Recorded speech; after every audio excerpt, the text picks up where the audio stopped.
एक कुम्हार था, उसका एक लड़का था। एक दिन बाप और बेटे दोनों कुछ काम के लिए शहर जा रहे थे। वे अपने गधे को भी साथ ले जा रहे थे।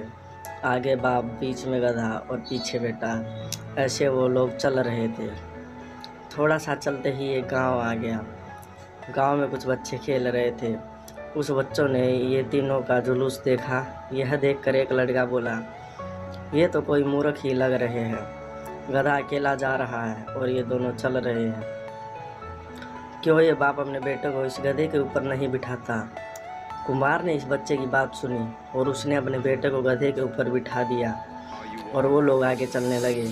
थोड़ा सा चलते ही दूसरा गांव आ गया। इस गांव में कुछ लोगों का झुंड था और सब मिलकर ये दोनों को देखकर बात कर रहे थे। वे लोग बोल रहे थे कि देखो कैसा कलयुग है। बेटा आराम से गधे के ऊपर बैठा है और बाप बेचारा चल रहा है। बेटे ने यह सुना और उसने बाप को गधे के ऊपर बैठा दिया और वो खुद चलने लगा। इस तरह चलते चलते कुछ देर बाद तीसरा गांव आ गया। इस गांव में कुछ महिलाएं कुएं में से पानी निकालकर पानी भर रही थी। इस बाप बेटे को देखकर ये महिलाएं भी बात करने लगी। उसमें से एक महिला अपनी सहेली को बोला कि देखो बाप सवारी कर रहा है और बेचारा बेटा चल रहा है। क्यों नहीं ये बाप अपने बेटे को भी अपने साथ इस गधे पर बैठने दे। उस महिला की बात सुनकर बाप ने अपने बेटे को भी गधे के ऊपर बैठा दिया। बाप बेटे अब आगे चलने लगे। अब शहर नज़दीक ही था।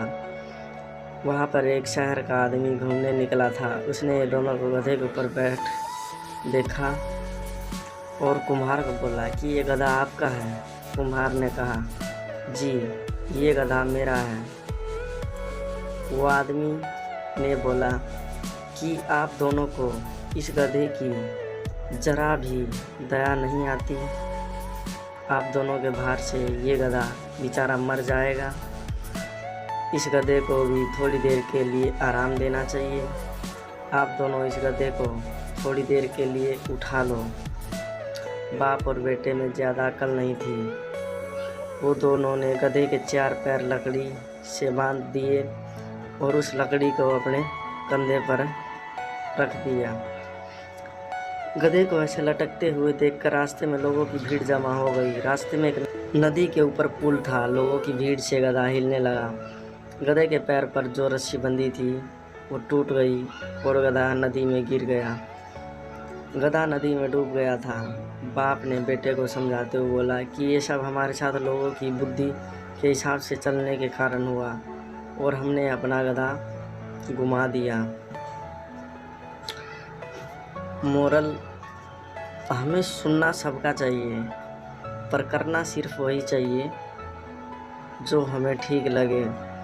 हमारी ज़िंदगी में भी ऐसा कई बार होता है कि हम दूसरों की सुनते हैं और फिर बाद में पछताते हैं। इसलिए हमारे लिए बेहतर यही होता है कि हम